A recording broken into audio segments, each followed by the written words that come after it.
గారిని పోసాని కావచ్చు లేదా ఇంకొకళ్ళు కావచ్చు. పోసాని అక్కడ ప్రెస్ క్లబ్లో మాట్లాడినప్పుడు కూడా ఆ సిచ్యువేషన్లో కూడా మీరు ఉన్నారు. ఆ తర్వాత జరిగినటువంటి ఇష్యూస్ అన్నీ కూడా మీకు తెలుసు. ఈరోజు పోసాని అరెస్ట్ని ఇంకా వైఎస్ఆర్సీపీ సమర్థించుకుంటూనే వస్తుంది. దీన్ని ఎలా చూస్తారు? ఒక మాటలో చెప్పాలంటే వైఎస్ఆర్సీపీ గురించి ఎంత తక్కువ మాట్లాడితే అంత మంచిది. అది ఒక చీడపురుగు లాంటిది. ఏదైతే చెద అంటారో చూడు, ఆ చెదని ఎంత త్వరగా తీసేస్తే అంత మంచిది. లేదంటే ఆ ఉన్న 11 సీట్లు కూడా ఇంకా నాశనం చేసే దిశగానే అడుగులు వేస్తున్నాయి తప్ప వాళ్ళకి ఎప్పటికైనా సరే రాబోయే రోజుల్లో మాత్రం ఆ యొక్క వైసీపీకి పుట్టగతులు ఉండకుండా పోతుంది. ఆ నాయకుడు జైలుకే అంకితం అయిపోతాడు.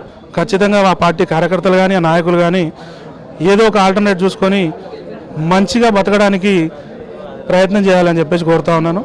ఖచ్చితంగా ఈ పోసాని లాంటి వాళ్ళు కానీ ఇంకొకటి కానీ ఎవడైనా సరే ఎవరు వచ్చినా సరే మేము మౌనంగా ఉన్నాము. మా నాయకుడి కోసము వెనక ముందు ఆలోచించుకుంటూ ఆగుతున్నామే తప్ప మా నాయకుడు ఒక సైగ చేస్తే మాత్రం వాడు తెల్లారి కనపడకుండా వెళ్ళిపోతాడు. వాడు మాకు కేసులు కొత్త కాదు. ఉద్యమాన్ని తెలంగాణ రాష్ట్ర సాధన కోసం ఉద్యమాలు చేసి లాఠీ దెబ్బలు తూటాలు తిన్న వాళ్ళమే మేమేం పొరుగు రాష్ట్రాల నుంచి వచ్చిన వాళ్ళం కాదు.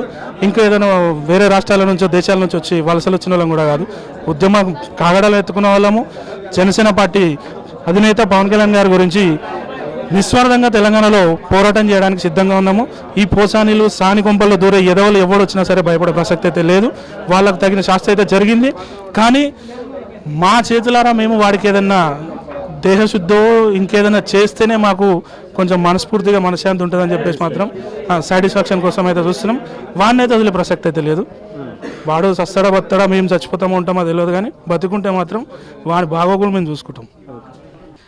అందరికీ తెలుసు పోసాని కృష్ణమురళి అనే వ్యక్తి అత్యంత దారుణంగా పవన్ కళ్యాణ్ గారి కుటుంబాన్ని చాలా దారుణమైనటువంటి భాషతో మాట్లాడినటువంటి వ్యక్తి. ఇప్పుడు ఆయనకి ఇచ్చేటువంటి ట్రీట్మెంట్ ఎలా అనిపిస్తుంది? ఆ ప్రెస్ మీట్ అప్పుడు కూడా మీరు కూడా అక్కడ ఉన్నట్టున్నారు. ఏంటి అప్పుడు ఏమనిపించిందంటే, ఒక రాజ్యాంగం ప్రకారంగా ఒక రూల్ ఆఫ్ లా ఉంటుంది, లా అండ్ ఆర్డర్ ఉంటుంది, ఒక రూల్స్ ఉంటాయి, అదేవిధంగా చట్టాలు ఉంటాయి. ఆ చట్టాలని వైసీపీ ప్రభుత్వం ఎందుకు ఇచ్చిన చట్టాలను పాటించుకుంటూ లా అండ్ ఆర్డర్ని పెట్టాల్సిన వైసీపీని ప్రభుత్వంలో నుండి ఇలాంటి వాళ్ళని చేసి ఒక వ్యక్తిగతంగా హననం చేసినప్పుడు మేము ఒకటే కోరుకున్నాం. సరే, మేము ఈరోజు ఆవేశంగా ఆయన మరీ దరిద్రమైన మాటలతో నీచమైన మాటలతో మాట్లాడితే ఆయన క్వశ్చన్ చేయడానికి వెళ్ళాం. సరే, అందరూ దాడి చేయడానికి వెళ్ళారనుకున్నాం. ఆయన క్వశ్చన్ చేయడానికి వెళ్తే నా మీద దాడి చేయడానికి వచ్చారని ఆ రోజు 2 సంవత్సరాలు పారిపోయిండు. మేమంతా వెళ్ళేసరికి 2 సంవత్సరాల వరకు కనపల్ల. ఆయన దాడి చేయడానికి వచ్చారు. ఇంతమంది 200 మంది పోలీసులు ఉన్నా కానీ తెలంగాణ జనసేన నాయకులు నా దగ్గరకు వచ్చారంటే నన్ను చంపేస్తారని గగ్గోలు పెట్టిన, కానీ మేము ఆయన్ని కొట్టడానికో దేనికి వెళ్ళలేదు, ఓన్లీ క్వశ్చన్ చేయడానికి వెళ్ళాం. నీకు ఏంది చర్చకు వద్దామని వెళ్ళాం, కానీ ఆయన చర్చకు రాలేదు, భయపడి పారిపోయాడు. ఆ రోజు కూడా మేము ఒకటే కోరుకున్నాం, చట్టాలకు అనుగుణంగా ఆయనకి శిక్ష పడాలని కోరుకున్నాం. ఈరోజు అదే జరుగుతుంది. కక్షపూరితంగా ఏం జరగట్లేదు. ఈరోజు చట్టాలు ఏదైతే ఉన్నాయో చట్టాల కనుక ఒక కుల విద్వేషాన్ని నింపినందుకు, వ్యక్తిగతంగా కామెంట్ చేసినందుకు, మహిళల మీద పవన్ కళ్యాణ్ గారి భార్య మీద, పవన్ కళ్యాణ్ గారి కూతురు మీద చేసినప్పుడు, ఆ మహిళలకి తిట్టినప్పుడు ఏవో చట్టాలు, అవి చట్టాలు, విద్వేషాలు రెచ్చగొట్టే చట్టాలు, సమాజాన్ని చీల్చే చట్టాలు, ఆ చట్టాల ప్రకారం ఆయనకి కేసు పడుతుంది. ఆ విధంగా కోర్టులు సబ్మిట్ చేశారు. కోర్టు దాన్ని ప్రొసీడ్ అవుతాయి, చట్టాలు ప్రొసీడ్ అవుతాయి. దానికి కానీ జనసేన ప్రభుత్వం అంటే జనసేన కూటమి ప్రభుత్వానికో సంబంధం లేదు. ఇది రూల్ ఆఫ్ లా. సో మేము కూడా ఏదో కక్షపూర్తిగా పెట్టుకునే సందర్భం ఏం లేదు. ఎవరు చేసినా, ఈవెన్ మేము కూడా అలాంటి తప్పు చేసినా, జనసేన ప్రభుత్వం ఉన్నా ఇంకో ప్రభుత్వం ఉన్నా మాకు కూడా అలాంటిదే పడాలని మేము కోరుకుంటాం. మా జనసేన నాయకత్వం నేర్పించిందే, పవన్ కళ్యాణ్ గారు నేర్పించిందే, జనసేన సిద్ధాంతం కూడా అదే. ఇలాంటి వాళ్ళందరికీ కూడా శిక్ష పడాలని, మేము చట్టాల పరంగా శిక్ష పడాలని కోరుకుంటాం. ఇక్కడ తెలంగాణలో కూడా ఆ టైంలో కొన్ని కేసులు పెట్టడం జరిగింది. ఏమన్నా ఎఫ్ఐఆర్ నమోదయ్యాయా? అప్పుడు జస్ట్ తీసుకుని వదిలేశారు. కొన్ని ఎఫ్ఐఆర్ నమోదైనాయి. ఇక పొలిటికల్ లీడర్స్ అన్న ఎఫ్ఐఆర్ కొన్ని ఎఫ్ఐఆర్ నమోదవ్వాలి. ఇప్పటికీ కొన్ని విషయాల్లో కోర్టులకు జడుస్తూనే ఉంటాయి. సరే, ఇక పార్టీ కోసం ప్రజల కోసం కష్టపడేటప్పుడు ప్రజాస్వామ్యంలో కేసులు అనేవి నడుస్తూనే ఉంటాయి. కొన్ని కక్షపూర్తిగా పెడతారు, కొన్ని రూల్ ఆఫ్ లా ప్రకారం పెడతారు. సరే, ఏది ఉన్నప్పటికీ ప్రజలకు మంచి జరిగే యొక్క ప్రయాణంలో వాటన్నిటికీ పెద్ద మేము ప్రాధాన్యత ఇవ్వదలుచుకుంటాం.